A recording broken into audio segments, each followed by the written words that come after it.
We'll call this meeting to order, a planning commission meeting. In attendance, both commissioners and public to please mute yourself when you are not speaking to prevent distraction and unwanted disruption. And staff will be enforcing and monitoring this. In other words, they will silence us if we unsilence at wrong times. If anyone is here to speak, they will be called on by the city to speak in the order that they signed up. For those who wish to speak tonight, please remember to address all comments and questions to the chair and keep points brief and on point. And if you agree with the previous comment, just indicate that you agree. I don't think that we have anybody signed up tonight, so we will skip the formality of swearing anyone in. Is that correct? Yes. Okay, thank you. All right, so we will begin with the first item on our agenda, which is case number 21-175- wait a minute, hold up. Roll call, please. Let's do roll call real quick. Sorry. Commissioner Dreer. Commissioner Ferguson. Here. Commissioner Wiley. Here. Commissioner Michelle. Here. Commissioner Young. Here. Here, yeah. Commissioner Preston. Here. And Chairman McLean. Yes, I'm here. Thank you. Sorry about that. Okay. First item on the agenda, and the only item on the agenda, is case number 21-175-07, Unified Development Ordinance Amendment number 51. The applicant is the City of Independence, and it is for group living facilities. So with that, if the city would give us a report, please. Thank you, Madam Chair and members of the commission. I know we only have this one case tonight, but it's kind of an important one. And like I said, the next few meetings are probably going to have quite a few things. So we wanted to make sure we got this one to you guys sooner rather than later. Not entirely sure where. I know some of the council has been concerned in regards to things like homeless shelters.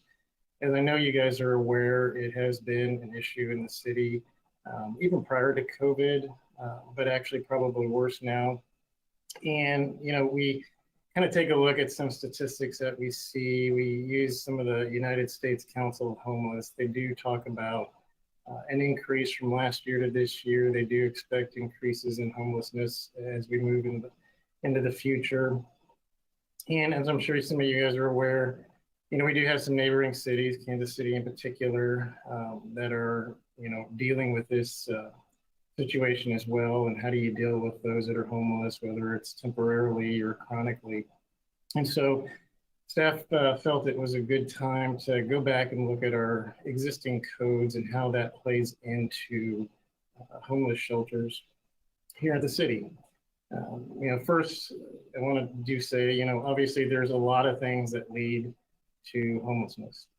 And this isn't going to solve all those problems, but we do believe that this type of an ordinance can help mitigate some of that. What the core difference in this amendment change does, if you look at our existing code, which is under section 14404, which is group living facilities, right now, homeless shelters are combined with abusement treat houses, penal houses, or penal halfway houses, recovery centers, soup kitchens, and then homeless shelters are mixed in with that. Currently, the code, it's kind of restrictive, to say the least. What it requires is any type of those types of facilities, in this case a homeless shelter, cannot be placed within a half a mile of a church, a school, a daycare center, a public building, or a public park. So it makes it very restrictive. One of the things that we have seen, at least we've had several inquiries about it, is from some churches throughout the city that have looked at being able to do something like a homeless shelter. With the current code, it actually makes it very restrictive. And so that's where we took a look at this and decided, well, why don't we pull out the homeless shelter component and put it in its own section, which is which is a new section that we created called 14404-04. Part of what we did was said, okay, we take it out. What do? We put it into a special use permit category. So in order to be able to have this type of use, it would have to go through the special use permit process. And we do have a code section that has that, which has a whole set of criteria to consider by this commission as well as council for whether or not a use that has a special use permit should be allowed in that neighborhood. Does it fit with the character of that neighborhood? How does it impact the economics of that neighborhood? Those are all the criteria that's currently under the special use permit section. But in addition to that, what we wanted to do is we wanted to put in some standards, which is essentially, some might call it a facilities management plan for a homeless shelter. And so that is the bulk of that new section. And there's essentially 12 different criteria that we have in this code for this commission and for the council to consider whether or not a special use permit should be granted for a homeless shelter. But what it does do is it takes it out of that existing code, so it doesn't apply to that half-a-mile distance specification. So, one of the things that we did look at, we looked at some of our neighboring cities. We don't necessarily want to be like every other city. Independence is unique in that, but we do know that what other cities around us may do can have an impact on Independence. Kansas City, for example, can have a pretty significant indirect impact on Independence compared to what they do. One of the things we did notice, though, that there's not a lot of cities that have ordinances related to this.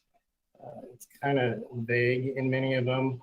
One city in particular, Lenexa, did take a lot of time and research, and they did modify their code in regards to homeless shelters. There's a little different. They actually allow homeless shelter in a church, for example, as an accessory use. We didn't do that in this code, but so a lot of cities are kind of looking at this and thinking, how can they address or help mitigate some of the homeless population in their cities. Obviously, as you go to the East Coast, West Coast, they have some major problems. And one of the reasons for always bringing this is that we want to be a little bit more proactive as opposed to being reactive. So I didn't intend to go through each one of those criteria, but as far as my report, that's what I have. And I'll be happy to answer any of your questions or comments in regards to any of those criteria or how we came to have what's in this amendment tonight. Commissioners, does anybody have any questions?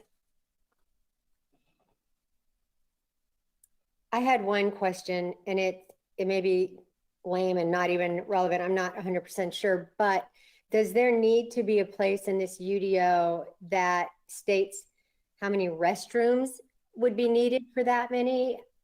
Like as if you're doing a business or a building, you need to have so many restrooms per people or per square footage. Is that something that should be in here, or does it even matter? Well, when we put in here that you still have to get a new occupancy permit for it, that's part of what we look at. And Okay. that's part of the building code. So the building still has to have the appropriate size. And understand when you look at the building code, as far as how many people can be in that building, it really depends on the use and the space. Is it a kitchen? Is it a common area? Is it a bedroom? That type of thing. So it would still fall under the current building code, so they would still have to meet those requirements. Okay.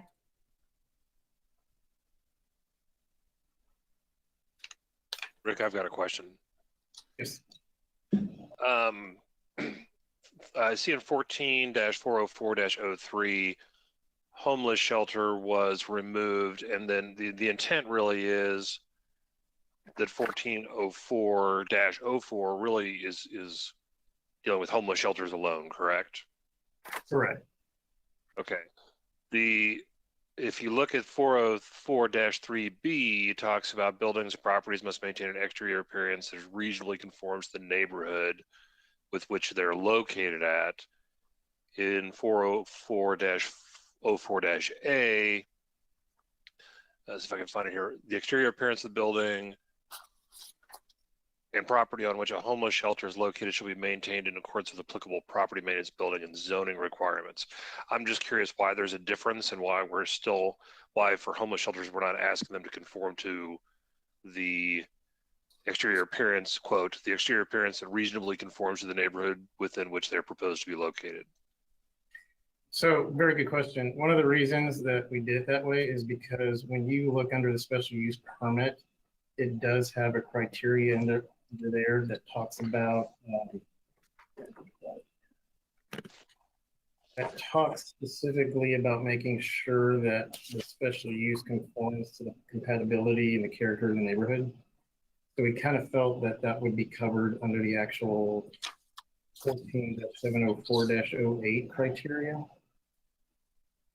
Okay, so is the facilities covered by 404-03 being substance abuse treatment houses, penal halfway houses, recovery centers, and soup kitchens, does that not require a special use permit?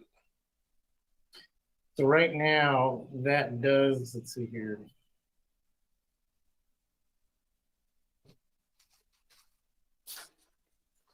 Give me 1 second. So there is actually a special use permit for those as well, yes. Okay.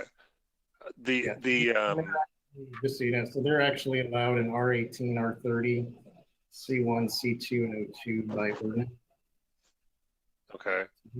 The actual zoning districts that they're allowed into. And yes, they are called out as special use. Okay, then I guess I have a similar question. I don't think I've missed it here.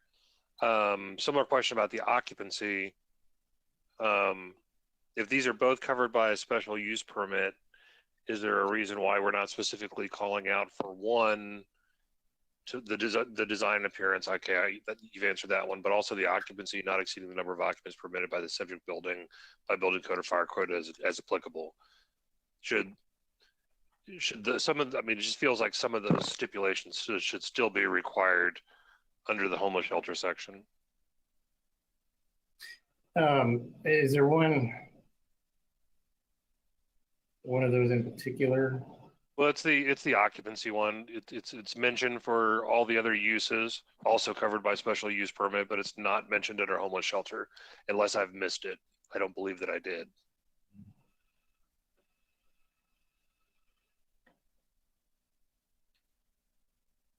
I think we had, give me 1 second. But I guess under 5, it does say that, the new certificate of occupancy required, including compliance with all building and fire codes. I guess it's covered there.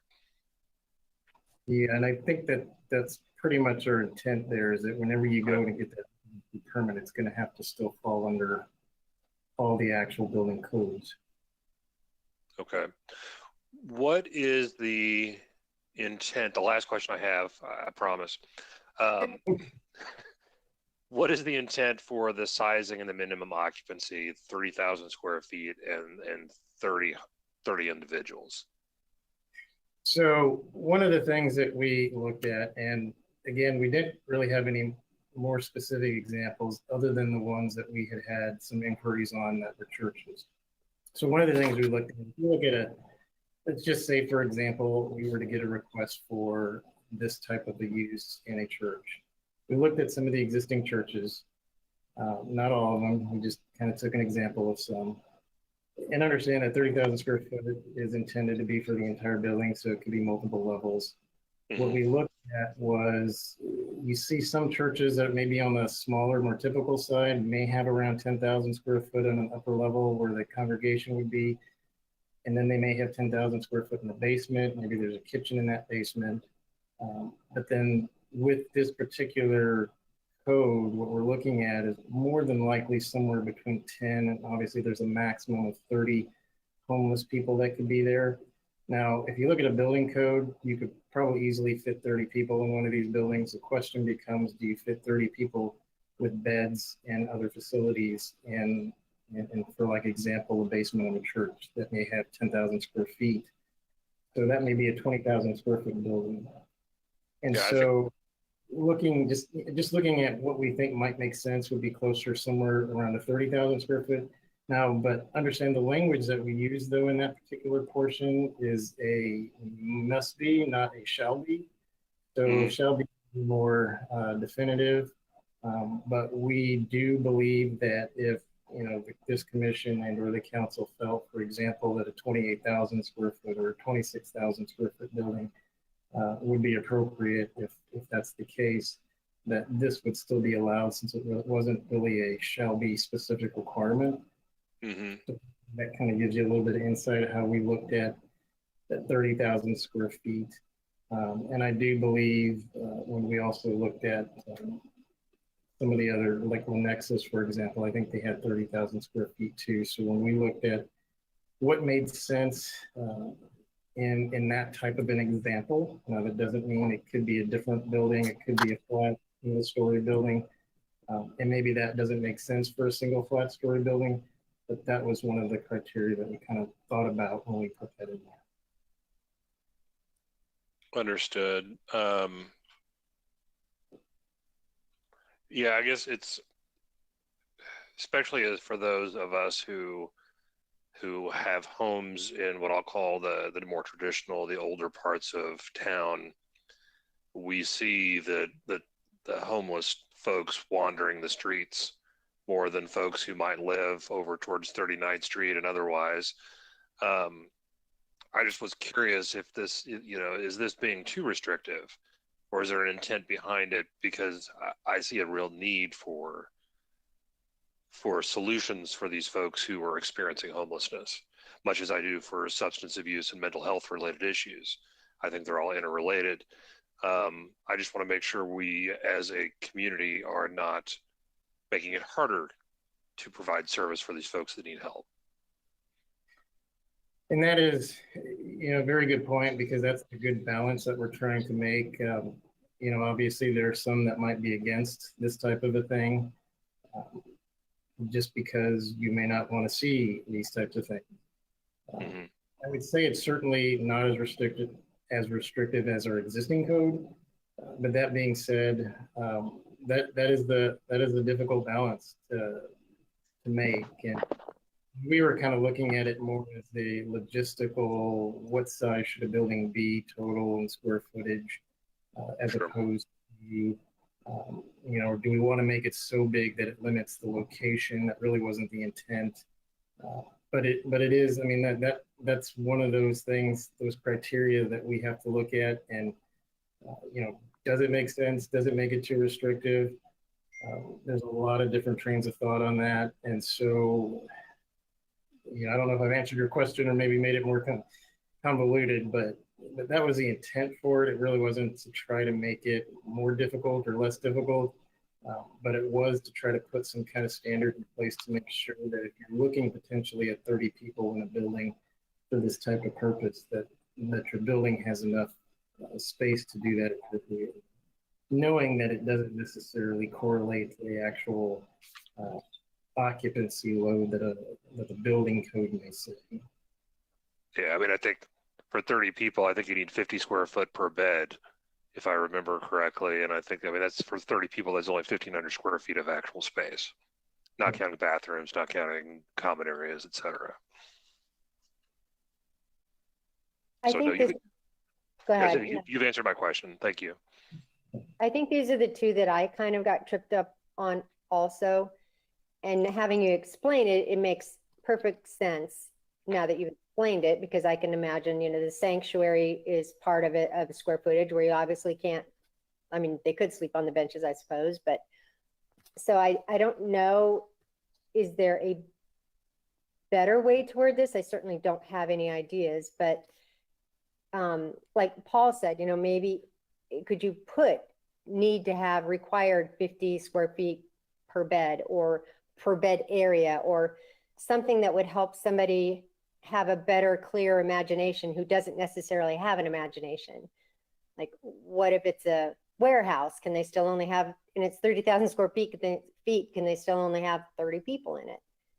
I don't know. I, I think this is great. I think you guys have done some amazing work on a very difficult situation. But I also first read it as just a layperson who doesn't know anything. We can certainly do that. I mean, I don't know if there's a recommendation for a specific language amendment that we could do. So it's, we can do either way if there's a language to that particular bullet point. Yeah, We I could- have no idea. I mean, I would probably look at the other commissioners.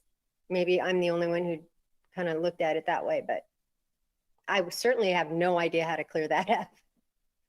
I think if they were, since we're leaning on building code and fire code as we should, anybody who is contemplating adding a homeless shelter to their, their church facility or some other community facility, my presumption would be that they would first approach planning staff, and planning staff would then guide them accordingly to let them understand, if what the limitations of their current facility are, and how they might house 30 people if they even can, if their facilities will support it, and with the right amount of square footage for for sleeping areas and proper bathrooms and other sorts of accommodations.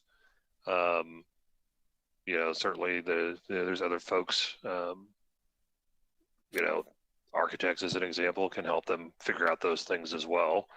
So is that, Rick, does that am I clarifying it properly? Yeah, I mean, what I'm just trying to think of things that we could do. We could either make it a recommendation, or we could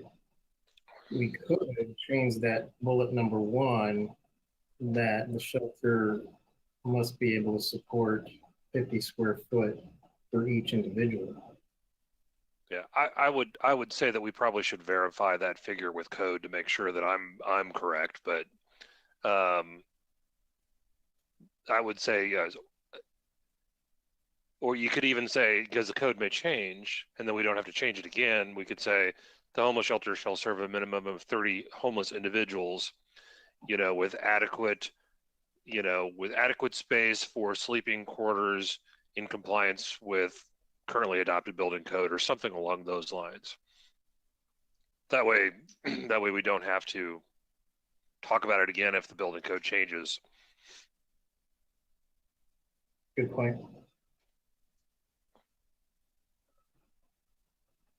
Rick, Exactly. let's go back and visit something you made a statement about again at bullet number 1 under the homeless shelter. You said the language here is must be at least 30,000, but it does not state shall be. Correct. Work with that for me and clarify. Well, a lot of times, and I know our counsel's on here, but a lot of times when we use the verbiage shall, it's pretty definitive in what that is. Must isn't as definitive. And so, when we look at this, we kind of wanted to make it specific and open enough interpretation. I don't know if that helps answer your question. Perhaps I'll Rick, ponder. Rick, you were saying that there would be an option for Planning Commission and City Council to approve a special use permit for something that might be slightly less than 30,000. Did I hear you correctly? Well, just in the term that it wasn't a shall, so it didn't have to definitively be that 30,000. Yeah. Okay.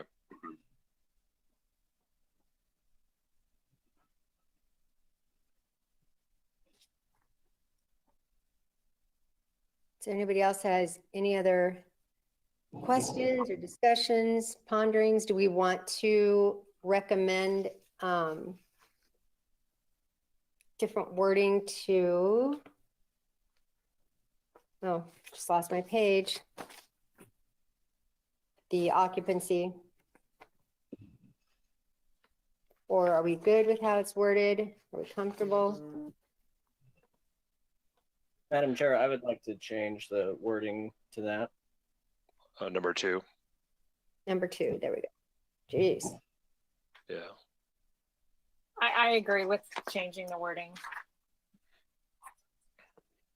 You, Commissioner Michelle, do you want to kind of read back or reform what you were stating? I think you were. Yeah, I think something along the lines of the homeless shelter shall serve a maximum of 30 homeless individuals with adequate space for sleeping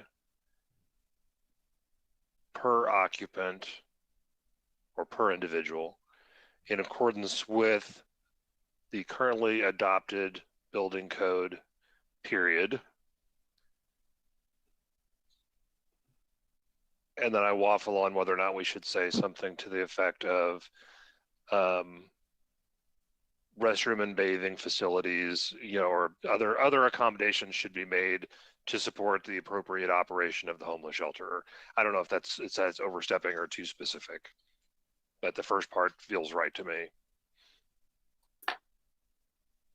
Well, and Madam Chair actually brought up a good point of if there is a building that could house more than 30, then this language would make it, maximum of 30, even if they could handle more. And also I think it's probably a little important. I know that the church examples have been brought up, and I know that there's some that could handle things like that, but it's also, if an organization wanted to open up a homeless shelter outside of away from a church, then the clearer that we can be on things like building size and occupancy, I think the better it would be. And also, so if an organization did want to come by and they read language that says it, it must be 30,000 square feet, like how many properties, does the city know how many properties would even fit into that sort of big category? I don't have that answer for you. Okay. I'd say a fair amount of churches would, and I think the maximum of 30 probably it makes some sense, just so you don't have, as an example, if Abundant Life Church, as it were previously Emmanuel Baptist, who is just up the street from me at 23rd Street, if, I probably could handle, 30 homeless folks, finding shelter, but I certainly wouldn't want 100 wandering the neighborhood coming to a shelter that's up the street from me. So, the maximum does make some sense as it relates to respecting the neighborhood. Would you have an idea, as Abundant Life as an example, like how many square feet Abundant Life is off 23rd? Well, I think there's 3 levels. There's an L-shaped section outside of their sanctuary, and there's probably a good 50,000 square feet there, is just what my gut tells me, between sanctuary and the various levels that they have. And Yeah. more what I would call the classroom sections. Understood. There is great wisdom in specifying a maximum number because, as Commissioner Michelle stated, the character of the neighborhood will change if there is 40, 50, 60, or 100 clients in the neighborhood. So it makes good sense to probably limit, and I don't know if 30 is the perfect number, but some number has to be stipulated to preserve the character of the neighborhood. Mm-hmm. Yeah, I would argue that if I sat here and looked out my window on any given day, I probably would see 30 different individuals walking by that I would probably question if they are, homeless or not. you know, and I certainly wouldn't want to necessarily see more. And I do like the fact that there is a stipulation that, you know, no loitering immediately around or on the grounds of the facility either. You know, people need to come and be on their way. Yeah, I think that's a really important one.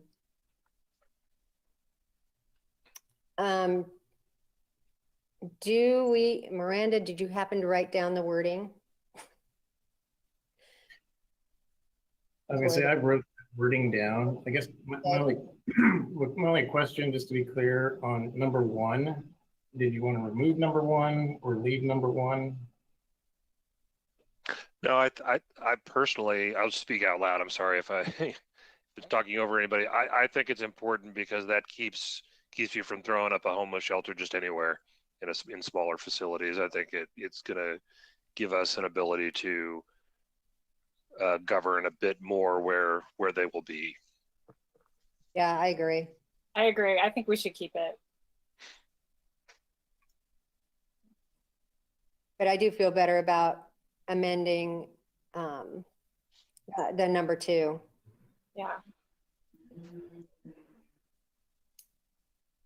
I feel like that just defines it a little bit better, even for the planning department, Mm. give them some ideas of where to go or how to help articulate it to people who are interested. Okay. I will say real quick that it was a great decision to move homeless shelters away from the other groupings just because of the need and how specific that this can be. So that was a great idea to do that. I agree.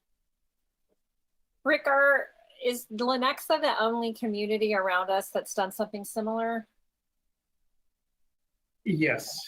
I know others are looking at different code amendments. Like I said, theirs is slightly different because they actually have specific zoning districts that they allow it in, like by right. And then, for example, like churches, it is allowed in a church by accessory use. So they don't need to do like a special use permit over there. And then, of course, like I said, Kansas City is obviously looking at something. We don't really know what they're going to do, but it could have an impact on us.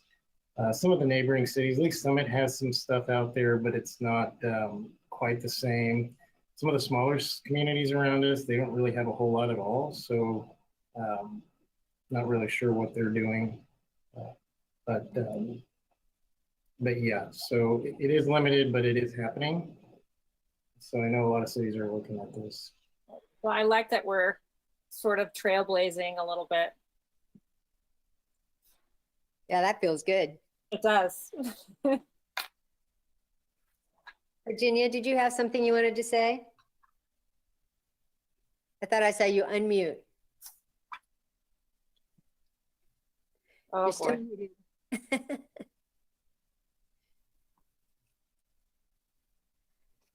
Virginia, you're still muted. Okay, there. Am I unmuted? The thing that I think is really good is to say that 30 people would be the maximum, because the person that's running it then can actually feel comfortable turning away people, because in the wintertime, I'm sure that will happen.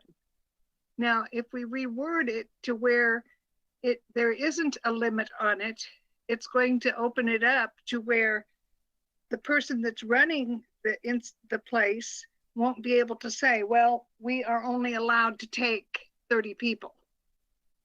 So I think it's good to limit how many people. Yeah. Great. Aspirationally, I would hope that anybody that's providing the service in the community, they're all working together, and if they can get people out of the cold or into better conditions by working together and getting folks to places with capacity. But that's not something we can legislate. We can only hope. Well, and I think that saying how much space has to be around each cot and everything in the wintertime, I don't think the homeless care. They're in where it's warm. So I know we have rules about how much space each person is supposed to have, but I think that that's really not the most important thing.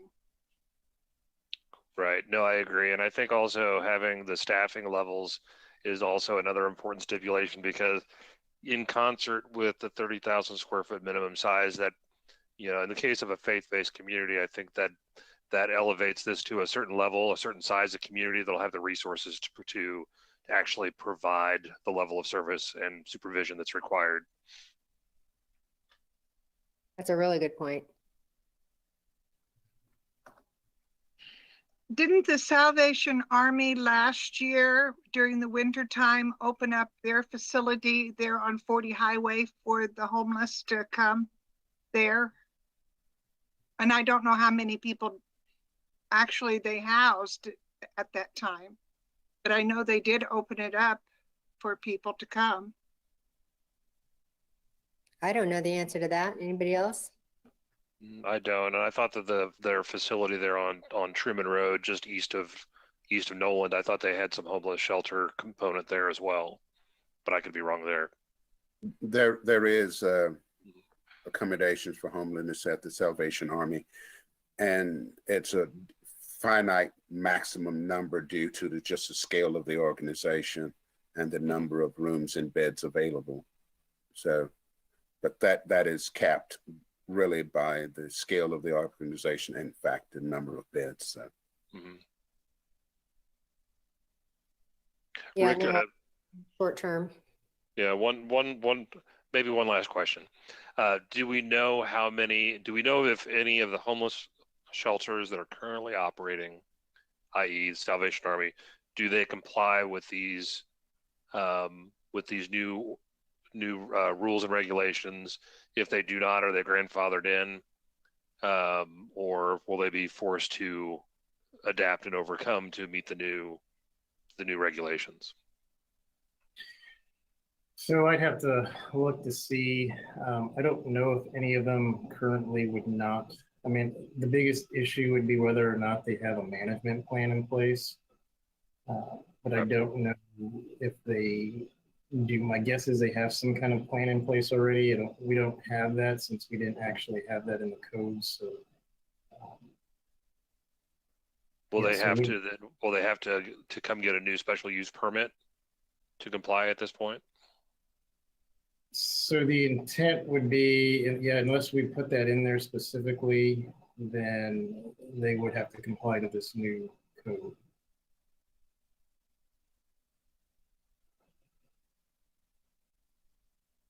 So they won't be grandfathered in or that. Unless we could put an amendment at the end that talked about that, put a date basically at which this one would take place. I can only speak for myself in saying I would like to know that all shelters operating within the city limits of Independence are compliant with these regulations for the sake of their neighborhoods that they are located in. Those organizations that are currently operating scale their organization and their whole operational plan pursuant to the existing standards at the time. Therefore, to compel organizations that are limited on funds to comply to a new standard, I think is not consistent with what we have done historically, I believe. And those organizations have been permitted to be grandfathered in. I think we can be a bit overzealous if we're not careful, and therefore heap an undue financial burden upon organizations that are doing an incredible job. Need to be careful here. It's a valid point. As a still new member, I don't have the background of our historical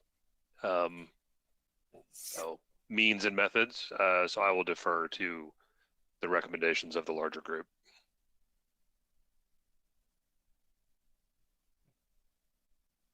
Any thoughts on that?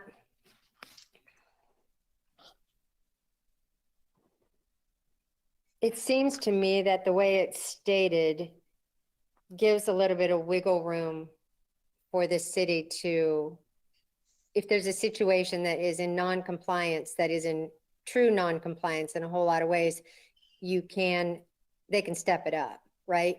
But if there's one that's not completely in compliance, like maybe doesn't have quite enough bathrooms, or I'm not sure what I'm saying, but If I may, Madam Chair, Yeah. kind of correction to what I said. Basically, the way the code's currently written is if upon cessation of a particular group, uh, then they would be able to keep doing what they're doing. So only if they cease doing what they're doing for a period of 6 months, then they would have to come back with a special use permit. So that essentially grandfathers them in unless they stop doing what they're doing. I see. Or seek that's- to expand the existing operation, then obviously they would need to comply with the new standard. Yeah, and that's under 14404-05 now.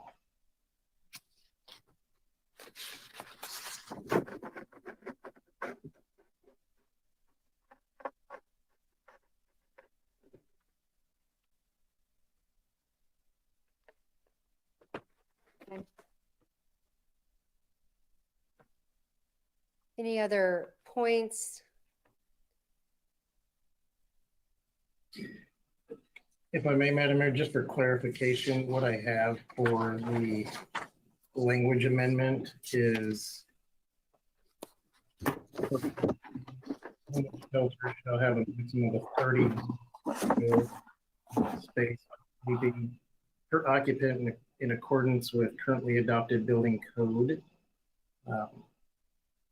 I know Commissioner Michelle that you had talked about the restroom and bathroom facilities. Was that something that you wanted to add or not add to that amendment? I think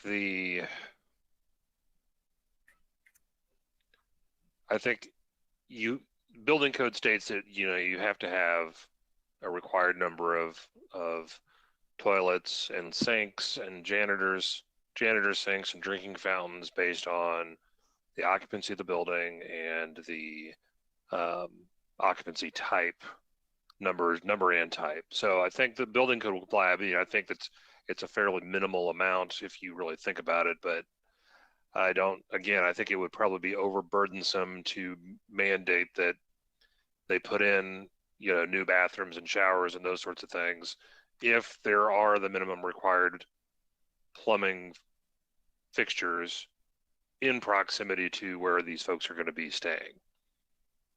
That would probably be the only, and it's really an internal security thing at that point. If there's bathrooms on another level and they want to let, homeless individuals up onto another level to use the restroom, that really would be up to them. And that's how they would intend to operate their facility. So I think as long as they're meeting code, I think we're probably just fine. I don't know if anybody else has any other thoughts. I concur fully with that, I agree. Commissioner. All right, if there's no other concerns and we're happy with this wording, I would entertain a motion.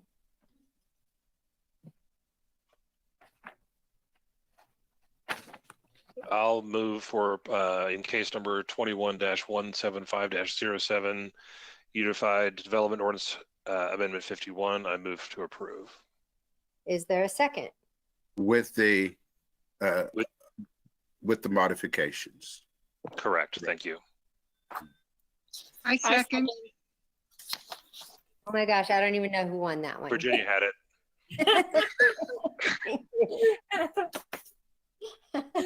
Sorry, Heather.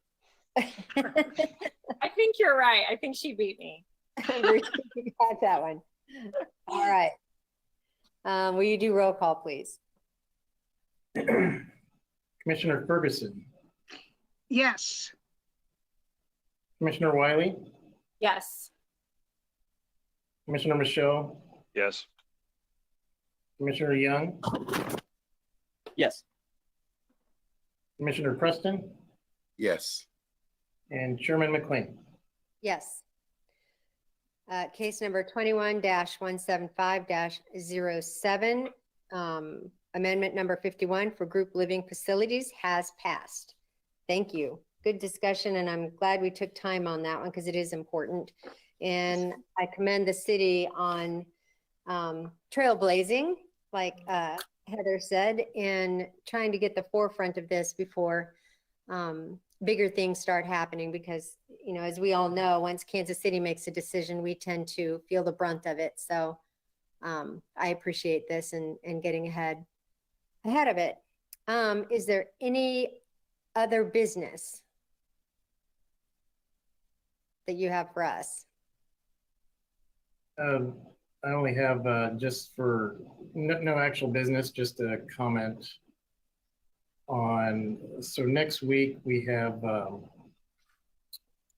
our consultants for the housing study. Sorry, my train of thought. They're coming in on Wednesday and Thursday of next week, and they will have some stakeholder meetings here.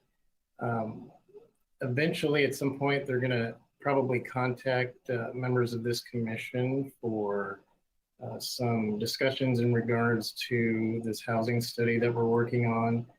Those are probably going to be virtual, so it'll probably be in the next few weeks. We'll kind of give you a heads up on that when they're ready to have those discussions, but just kind of wanted to let you guys know. Oh, that's exciting. Thank you. That's very exciting. All right. Approval of minutes. I'll give you a second to look them over.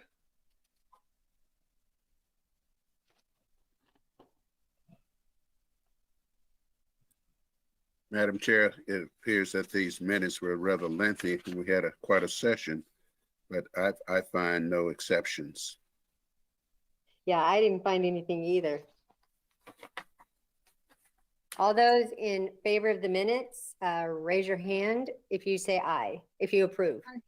Aye. Minutes are approved. Thank you, everybody. The public portion of the meeting is closed for a while. Is closed. Does anybody have anything that they want to share for the greater good? Happy bicentennial, Missouri. You're 200 years old today. I don't know if you guys were aware, but Commissioner Dreer did resign last week from the commission, so that's why he's not here tonight. Was not aware. Thank you. And we do need to congratulate Jordan on a new baby boy named Max. Congratulations and enjoy your time at home with him. And I will try really hard not to text you or email or ask any questions for the next 2 weeks. Sorry, Rick, I'll just call you. All right. I don't have anything other than you still have time to go get ice cream. Evidently, that's our Missouri dessert. I didn't know that until this happened. So, you know, you learn something new every month. Anyway, Is that why Ron Finke celebrates Missouri every day? Every day. Ron, every day. Yeah, we celebrate a lot at our house then. True Missourians to the core, eat ice cream every day. Yeah. Who knew? All right, everybody, that's it.